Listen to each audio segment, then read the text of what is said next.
Good morning students, કેમ છો બધા? મજામાં ને? ધોરણ 5 ગણિતમાં આજે આપણે આપણો 10મો પાઠ 10મો અને 100મો ભાગ એના વિશે ચર્ચા કરવાના છે. આ પાઠની અંદર આગળ આપણે કેટલાક ટોપિક શીખી ગયા છે એની થોડુંક યાદ કરી લઈએ. આ પાઠની અંદર આપણે શું શીખ્યા? તો કોઈ આપણને સેન્ટીમીટરમાં માપ આપ્યું હોય અને એને મિલીમીટરમાં કે મીટરમાં ફેરવવાનું કહ્યું હોય તો એ આપણે એનું રૂપાંતરણ કર્યું. એના માટેના વિવિધ સૂત્રો પણ યાદ કર્યા. તો 1 સેન્ટીમીટર બરાબર 10 મિલીમીટર, એવી જ રીતે 10 મિલીમીટર બરાબર 1 સેન્ટીમીટર, અથવા તો આપણે એવું કહી શકીએ કે 0.1 સેન્ટીમીટર બરાબર 1 મિલીમીટર. એવી જ રીતે 100 સેન્ટીમીટર હોય ત્યારે 1 મીટર થાય.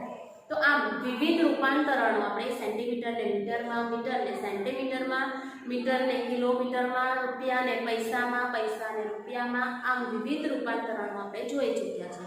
આ ઉપરાંત આપણે જે પોઈન્ટવાળી સંખ્યાઓ છે, દશાંશ, અપૂર્ણાંક, એને કેવી રીતે શબ્દોમાં લખાય અને કેવી રીતે અંકોમાં લખાય તેના વિશે પણ માહિતી લઈ લીધેલી છે. તો ચાલો હવે આજે આગળ કે જ્યારે આપણને અપૂર્ણાંક આપ્યા હોય તો એ અપૂર્ણાંકને આપણે દશાંશ અપૂર્ણાંકમાં કેવી રીતે ફેરવી શકીએ એના વિશે કેટલાક દાખલા કરીશું અને એ ઉદાહરણ દ્વારા આપણને ઝડપથી આવડશે. તો ચાલો આપણી પાસે કેટલાક ઉદાહરણો છે કે નીચેની સંખ્યાઓને દશાંશ અપૂર્ણાંકના સ્વરૂપે દર્શાવો. આપણી પાસે પહેલું ઉદાહરણ છે 7/10. ચલો હવે આ સંખ્યાને મારે દશાંશ અપૂર્ણાંકના સ્વરૂપમાં લખવું છે તો હું કેવી રીતે લખીશ? તો આ સંખ્યાને દશાંશ અપૂર્ણાંકના સ્વરૂપમાં લખવા માટે 7/10. અહીં આગળ મારે એક વસ્તુ યાદ રાખવાની છે કે જ્યારે પણ હું પોઈન્ટવાળી સંખ્યા એટલે કે દશાંશ અપૂર્ણાંકમાં ફેરવું છું તો એના માટે એક નિયમ એવો છે કે જેટલા શૂન્ય નીચે આપે છે એટલા પોઈન્ટ મારે ઉપર ખસવા પડે. ચલો 7/10 એટલે કે 10 છેદમાં એક જ શૂન્યવાળી સંખ્યા છે, 10 આપેલા છે એટલે મારે ઉપર એક સ્ટેપ ખસવાનું છે.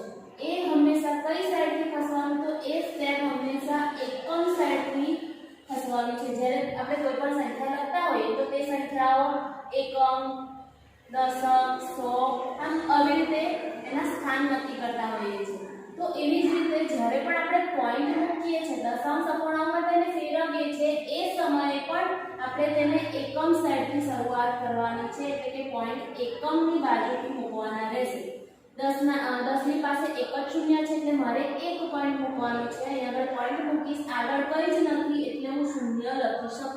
તો 7 દશાંશને મારે દશાંશ અપૂર્ણાંકમાં લખવું હોય તો હું 0.7 લખી શકું. બરાબર? એવી જ રીતે 16/100. જો અહીંયા આગળ છેદમાં 100 છે તો 100 પાસે 2 શૂન્ય છે એટલે કે મારે ઉપર 2 સ્ટેપ ખસવા પડે. તો ઓલરેડી મારી પાસે 16 છે અને 2 શૂન્ય છે એટલે મારે પોઈન્ટ ખસવા માટે 2 સ્ટેપ ખસવાનું છે. તો આ 2 સ્ટેપ ખસી તો પોઈન્ટ ક્યાં આવશે? અહીંયા. હવે આની આગળ તો કંઈ જ નથી તો હું શૂન્ય મૂકી શકું. જ્યારે પોઈન્ટની આગળ કોઈ જ સંખ્યા આપી ન હોય તો આપણે આગળ શૂન્યને મેન્શન કરવાનું છે. તો 16/100 ને હું દશાંશ અપૂર્ણાંકના સ્વરૂપે લખીશ તો 0.16 એવું લખવામાં આવશે. જો હવે અહીં આગળ આપણી પાસે છે 9/100. તો 9 તો છે જ, મારે 2 સ્ટેપ ખસવાના છે. હવે બીજી કોઈ સંખ્યા છે નહીં તો 9 તો ગણવાનું. તો આ એક સ્ટેપ એની આગળ હું શૂન્ય મૂકી દઈશ, કશું જ નથી એટલે શૂન્ય. તો આ 1 અને આ 2 સ્ટેપ થઈ ગયા. હવે આગળ હું પોઈન્ટ મૂકી દઈશ કારણ કે મારે કેટલા સ્ટેપ ખસવાના છે? 2. તો આ 9 અને એની આગળ કંઈ જ નથી એટલે શૂન્ય એટલે આ 2 સ્ટેપ થઈ ગયા. પોઈન્ટ મૂકી દીધો, આગળ કશું નથી એટલે ફરીથી શૂન્ય. તો જ્યારે મને 9/100 ને દશાંશ અપૂર્ણાંકના સ્વરૂપે લખવું છે તો હું 0.09 એવી રીતે લખી શકું છું. એવી જ રીતે 83/100. 83/100 ને મારે લખવા છે, છેદમાં 100 છે તો 2 સ્ટેપ ખસવાના. તો આ 3 અને 8 2 સ્ટેપ ખસી ગયા. અહીંયા આગળ પોઈન્ટ મૂકી દઈશ અને આગળ કંઈ જ નથી એટલે શૂન્ય. તો 83/100 ને હું 0.83 સ્વરૂપે લખી શકું. એવી જ રીતે 2.9/100. હવે આ તો મિશ્ર અપૂર્ણાંક છે તો પહેલા મારે એને સાદા અપૂર્ણાંકમાં ફેરવવું પડે. તો સાદા અપૂર્ણાંકમાં રૂપાંતર કરવા માટે સૌપ્રથમ આપણે શું કરીએ છીએ તો છેદ અને જે પૂર્ણાંક સંખ્યા છે એનો ગુણાકાર એટલે 100 × 2 તો એ 200 થશે અને 200 + 9 આ બેનો જે ગુણાકાર આવે એ સંખ્યામાં ઉપરની સંખ્યાનો સરવાળો કરવાનો. તો 100 ગુણ્યા 2 એટલે 200 અને 200 વત્તા 9 એટલે 209 છેદમાં 100. છેદ એનો એ જ રહેશે. ખાલી ઉપરની સંખ્યા લાવવા માટે મારે શું કરવું પડે છે? તો છેદ અને પૂર્ણાંક સંખ્યાનો ગુણાકાર અને એનો જે જવાબ આવે એની અંદર આ જે ઉપરની સંખ્યા છે એનો સરવાળો, અંશનો સરવાળો એટલે કે 209 ના છેદમાં 100. હવે મારે આને દશાંશ અપૂર્ણાંકના સ્વરૂપમાં ફેરવવાનું છે. તો અહીં આગળ 100 પાસે 2 શૂન્ય છે એટલે કે મારે ઉપર 2 સ્ટેપ ખસવાના છે. તો પહેલા હું 209 તો લખી જ દઉં છું. મારે 2 સ્ટેપ ખસવાનું છે. આ 2 સ્ટેપ ખસીને પોઈન્ટ મૂકી દેવાનું છે એટલે 2.09. તો જ્યારે 2 પૂર્ણાંક 9 ના છેદમાં 100 ને હું દશાંશ અપૂર્ણાંકના સ્વરૂપે ફેરવીશ તો એનો જવાબ કંઈક 2.09 આવો હોઈ શકે. એવી જ રીતે અને જેવી રીતે અહીંયા આગળ મિશ્ર અપૂર્ણાંક પૂછો એવી જ રીતે આ પણ એક મિશ્ર અપૂર્ણાંક આપેલો છે. તો સૌપ્રથમ એને સાદા અપૂર્ણાંકમાં ફેરવીએ. 100 ગુણ્યા 4 એટલે 400 અને 400 માં આ 26 નો સરવાળો એટલે 426 ના છેદમાં 100. તો 426 ના છેદમાં 100. હવે મારે એને દશાંશ અપૂર્ણાંકમાં ફેરવવું છે. તો 0 0 તો અહીં આગળ 2 શૂન્ય છે તો અહીં આગળ 2 સ્ટેપ ખસવા પડશે એટલે છે 4.26. જો પાછળથી 2 સ્ટેપ ખસીને પોઈન્ટ મૂક્યું 4.26. એવી જ રીતે 217 ના છેદમાં 10 તો મારે 217 તો લખી દેવાના. છેદમાં 10 છે એટલે એક જ પોઈન્ટ ખસવાનું એટલે મારો જવાબ 21.7.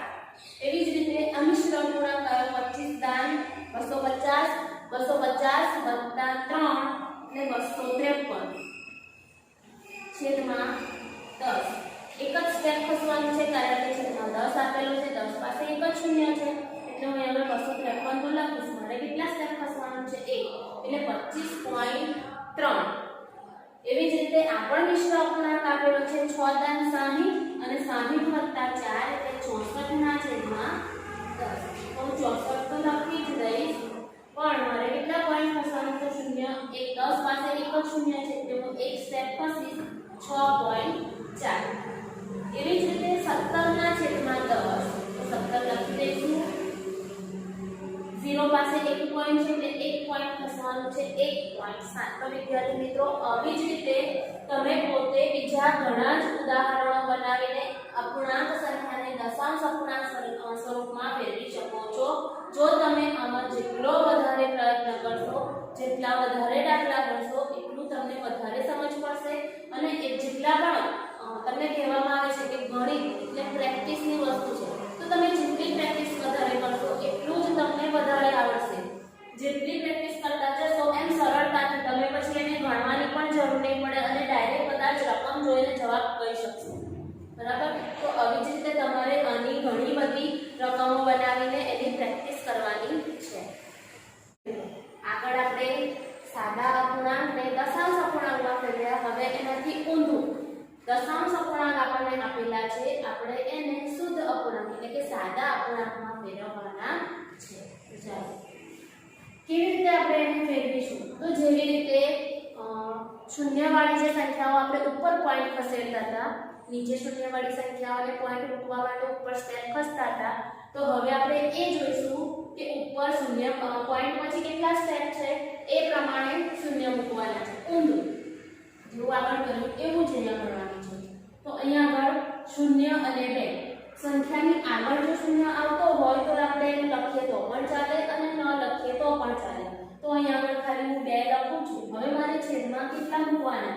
10 મૂકવાના, 100 મૂકવાના, 1000 મૂકવાના કે 10000 મૂકવાના એ મને ક્યાંથી ખબર પડશે? તો અહીંયા આગળ મારે પોઈન્ટ જોવું પડશે અને પોઈન્ટ પછી કેટલા સ્ટેપ છે એ પણ જોવું પડશે. અહીંયા આગળ પોઈન્ટ પછી એક જ સ્ટેપ છે એટલે પોઈન્ટ પછી એક જ સ્ટેપ એટલે કે એક શૂન્ય છેદમાં મૂકવાનું. કોની સાથે મૂકવાનું? તો હંમેશા એક સાથે એટલે કે અહીંયા આગળ છેદમાં શું આવશે? 10. એક શૂન્યવાળી સંખ્યા કઈ? 10. બે શૂન્યવાળી સંખ્યા કઈ? 100 અને 3 શૂન્યવાળી સંખ્યા 1000. એ તો તમને ખ્યાલ જ છે, બરાબર ને? પોઈન્ટ પછી અહીંયા આગળ બે સ્ટેપ છે. આગળવાળો શૂન્ય આપણે લખતા નથી એટલે હું અહીંયા આગળ ટીકાવત લખું છું. છેદમાં શું લખાય? તો પોઈન્ટ પછી આ 1 અને આ 2 બે સ્ટેપ છે એટલે છેદમાં મારે શું મૂકવાનું? 100. બે શૂન્યવાળી સંખ્યા એટલે 100. એવી જ રીતે 0.06 તો ઉપર હું 6 લખું છું. કેમ? તો કે પોઈન્ટ સંખ્યાની આગળ જો શૂન્ય હોય તો એની કોઈ જ કિંમત નથી, એ મૂકીએ તો પણ ચાલે અને ન મૂકીએ તો પણ ચાલશે. એટલે 6/2 શૂન્યવાળી સંખ્યા એટલે 100. બે શૂન્ય કયા ગણ્યા તો આ પોઈન્ટ પછી કેટલા સ્ટેપ છે એ આપણે ગણી લેવું પડે. 1 અને 2 સ્ટેપ હતા એટલે આપણે એનામાંથી 2 શૂન્ય મૂકીએ.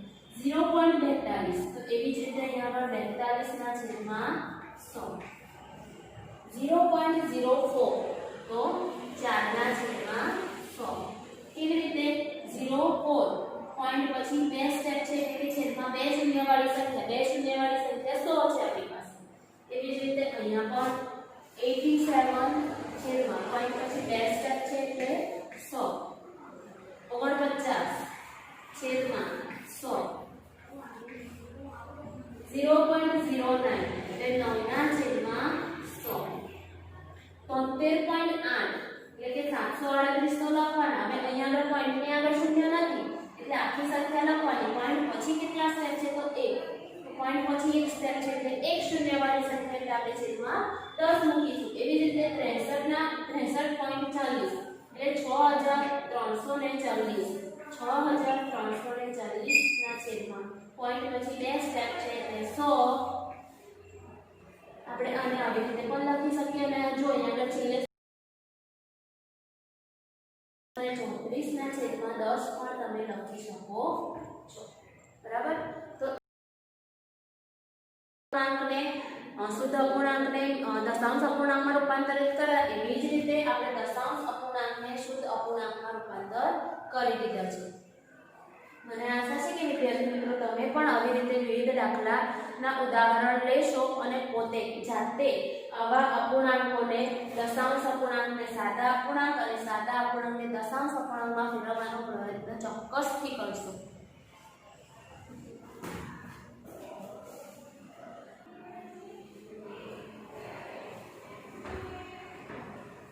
તો ચાલો વિદ્યાર્થી મિત્રો હવે આપણે આની અંદર થોડું આગળ શીખીએ કે પોઈન્ટ વાળી જે સંખ્યાઓ છે, જે દશાંશ અપૂર્ણાંક આપણે જેને કહીએ છીએ, એ દશાંશ અપૂર્ણાંકોમાં વચ્ચે આપણે સરવાળા અને બાદબાકી પણ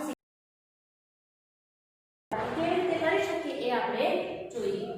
અહીં આગળ મારી પાસે એક રકમ છે 0.6 પ્લસ 0.2 એટલે કે 0.6 વત્તા 0.2 એનો સરવાળો કેવી રીતે કરીશું? તો સૌપ્રથમ એનો ઊભો સરવાળો લેવાનો 0.6 અને 0.2 બંને વચ્ચે સરવાળો. એક વસ્તુ ખાસ ધ્યાન રાખવાની છે, જ્યારે પણ તમે આવા સરવાળા કરો છો કે જેમાં પોઈન્ટ આવેલા છે, દશાંશ અપૂર્ણાંક આવેલા છે, દશાંશ અપૂર્ણાંકનો જ્યારે પણ સરવાળો કરો છો તો એક વાતનું ખાસ ધ્યાન રાખવાનું કે પોઈન્ટની નીચે હંમેશા પોઈન્ટ આવવો જોઈએ. એ પ્રમાણે આપણે સંખ્યાની ગોઠવણી કરવાની રહે છે. જો અહીંયા આગળ 0.6 ને 0.2 પોઈન્ટની નીચે જ પોઈન્ટ આવે છે. બરાબર. તો આ આપણી સાચી રીત છે. ચલો 6 + 2 કેટલા થશે? 8. પોઈન્ટનો પોઈન્ટ આપણે નીચે ઉતારવાનો છે 0 0 0 એટલે આપણો જવાબ કેટલો? તો 0.8 એટલે કે 0.6 + 0.2 બરાબર કેટલા થશે? તો 0.8. એવી જ રીતે 5.34 વત્તા 3.9. જો અહીંયા આગળ તમે સરવાળો કરો છો તો ઉપર અહીંયા આગળ 3 સંખ્યા આપેલી છે અને અહીંયા આગળ 2 જ સંખ્યા આપેલી છે. પણ ધ્યાન એટલું રાખવાનું છે કે પોઈન્ટની નીચે જ પોઈન્ટ આવવો જોઈએ. જો મેં અહીંયા સંખ્યા લખી 5.34 અને 3.9 તો પછી હું અહીંયા આગળ 3.9 ના લખી શકું. એ આપણે ખોટી રીત. મારે શું કરવું પડે? પોઈન્ટની નીચે પોઈન્ટ આવવો જોઈએ. અહીં આગળ જે ખાલી જગ્યા પડે છે ત્યાં હંમેશા શું કરવાનું? તો શૂન્ય, જેની કોઈ જ કિંમત આપણે ગણતા નથી એટલા માટે અહીં આગળ શૂન્ય મૂકી દેવાનું છે. ચલો 4 + 0 4, 9 + 3 અથવા તો 3 + 9 આ બંનેનો સરવાળો કરતા જવાબ મળશે 12. તો 12 નો 2 વધી પડી 1. અહીં આગળ હું 12 મૂકી શકું નહીં સીધા. બરાબર. આપણે જે રીતે સરવાળા કરીએ છીએ તો સાદા સરવાળા બસ એવી જ રીતે સરવાળો કરવાનો છે. ખાસ આપણે ધ્યાન સારું રાખવાનું છે કે પોઈન્ટ સેમ જગ્યા પર એ ઉપર નીચે સરખી જગ્યા પર આપવો જોઈએ. ચલો પોઈન્ટ ઉતારીશું નીચે. 5 + 3 + 1 5 + 3 5 ને 3 8 8 + 1 9 તો 9.24 આ રહ્યો આપણો જવાબ બરાબર 5.34 વત્તા 3.9 નો જ્યારે હું સરવાળો કરું છું તો જવાબ મળે છે 9.24 ચલો એવી જ રીતે 0.9 વત્તા 15.6 0.9 વત્તા 15.6 જો અહીં ખાસ ધ્યાન રાખવાનું છે બે સંખ્યા છે ને આગળ ત્રણ સંખ્યા છે પરંતુ પોઈન્ટ જો 0.9 ને 15.2 તો અહીં આગળ હું આવી રીતે ના લખી શકું 0.9 અને 15.6 આ આપણી ખોટી રીત છે હું એવી રીતે લખી શકું નહીં મારે હંમેશા પોઈન્ટની નીચે પોઈન્ટ આવે એવી જ રીતે લખાણ લખવાનું છે ચલો પોઈન્ટની નીચે પોઈન્ટ આપવો જોઈએ આ ખાસ ધ્યાન રાખવાનું છે તો જ આપણો જવાબ સાચો આવશે તો 0.9 લખ્યું છે તો અહીંયા આગળ સેટ કરવાનું કે આ 0.6 તો 0.6 અહીંયા આવો જોઈએ પોઈન્ટની નીચે પછી આગળ સંખ્યા ગોઠવી દેવાની બરાબર ચલો 9 + 6 = 15 15 નો 5 વધી પડી 1 ચલો 5 + 1 6 પણ પહેલા આપણે આ પોઈન્ટ જાણી દઈશું 5 ને 6 અહીં કશું જ નથી એટલે શૂન્ય મૂકીશું 0 + 1 એટલે 1 તો આપણો જવાબ છે 16.5 તો 0.9 વત્તા 15.6 નો જ્યારે હું સરવાળો કરું છું તો મને જવાબ 16.5 મળે છે એવી જ રીતે 14.08 વત્તા હવે જો 7.58 તો હું 7 અહીં ન લખી શકું કારણ કે પોઈન્ટ ક્યાં આવે છે તો અહીં તો પહેલા હું પોઈન્ટ મૂકી દઈશ પોઈન્ટની આગળ શું છે તો 7 તો 7 ક્યાં આવશે 4 ની નીચે 1 ની નીચે હું એને લખી શકું નહીં એવી જ રીતે પોઈન્ટ પછી શું આવે છે તો 5 અને 8 તો અહીંયા આગળ લખી દઈશ પોઈન્ટ પછી 58 તો આવી જ રીતે તમારે પોઈન્ટ નીચે પોઈન્ટ આવે એ ખાસ ધ્યાન રાખવાનું છે તો જ તમારા સરવાળા સાચા પડશે બાકી આમાં જે સાદા સરવાળા કરીએ છીએ એ જ કરવાનું છે ખાલી ધ્યાન પોઈન્ટનું રાખવાનું છે 8 ને 8 16 વધી પડી 1 5 + 1 એટલે 6 પોઈન્ટ ઉતારીશું 7 + 4 11 વધી પડી 1 1 ને 2 એટલે આપણો જવાબ છે 21.66 14.08 વત્તા 7.58 નો જવાબ 21.66 સેમ વે થી આપણે એવી જ રીતે બાદબાકી પણ કરવાની છે 0.7 ઓછા 0.3 ચલો 7 અને 3 ની બાદબાકી તો 7 માંથી 3 જશે તો કેટલા વધશે 4 7 માંથી 3 જાય તો 4 પોઈન્ટની નીચે પોઈન્ટ 0 નો 0 તો આપણો જવાબ આવી ગયો 0.4 7 માંથી 3 જશે તો 4 એટલે 0.4 પોઈન્ટ 7 માંથી પોઈન્ટ 3 બાદ કરતા 0.4 મળે એવી જ રીતે 1.8 ઓછા 0.3 ચલો 8 માંથી 3 જશે તો 5 પોઈન્ટ यहाँ 1 માંથી 0 જાય તો 1 એટલે આપણો જવાબ 1.5 1.8 માંથી તમે 0.3 કાઢો છો તો જવાબ મળે છે 1.5 એવી જ રીતે 3 ઓછા 1 અહીં 3 એકલો આપેલો છે પોઈન્ટ પાછળ આપેલો નથી તો આ એક પૂર્ણાંક સંખ્યા છે તો તમે પોઈન્ટ મૂકીને પાછળ શૂન્ય લખી શકો છો બરાબર હવે મારે આ સંખ્યા મૂકવી છે તો પોઈન્ટની નીચે પોઈન્ટ એટલે 1.89 અહીં આગળ જ્યારે મારે બાદબાકી કરવાની છે તો હું શૂન્યમાંથી 9 કે શૂન્યમાંથી 8 બાદ કરી શકું